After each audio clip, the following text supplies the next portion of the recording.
Naš kolega snimatelj Dragan Tomić dugogodišnji je filatelist. Iako je snimio tisuće televizijskih priloga i reportaža, nije želio stati pred kameru.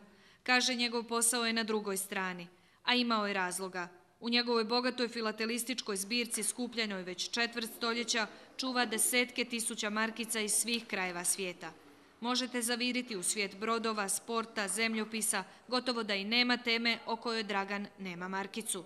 Nažalost, filatelistička udruga u Mostaru danas ne postoji. Od nekoliko stotina članova prije rata danas se njihov broj sveo na prste jedne ruke. Markice razmjenjuju međusobno i s filatelistima koje pronalaze na internetu. Često ih razveseli i Hrvatska pošta Mostar. Hrvatska pošta Mostar posebnu pažnju posvećuje programu izdavanja maraka, vodeći računa o obilježavanju značajnijih kako svjetskih obljetnica, tako i obljetnica važnih za hrvatski narod u Bosni i Hercegovini. Hrvatska pošta Mostar za izradu idejnih rješenja svojih markica najčešće angažira akademske slikare, kipare i grafičare. Ali imamo običnih ljudi, znači ljudi koji se amaterski bave slikanjem. Moram spomenuti jednoga poštara i jednoga pekara.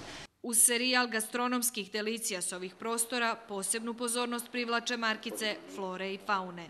U najvećem broju maraka objavljene su biljke Parka prirode Blidinje, znači endemi, i dosta smo imali maraka s motivom ptica Hutova blata. Znamo da je Hutovo blato jedna od najvećih močvara i zimovališta ptica u ovom dijelu Europe. Pisma s autohtonim markicama tako obilaze svijet i albume filatelista. U želji da sačuvaju hobi koji je zbog naleta elektroničke pošte sve rijeđi, Dragan i njegovi kolege osnovaće udrugu filatelista i numizmatičara. Za ove posljednje, naš Dragan opet ima konja za utrku, no o tom hobiju neki drugi put.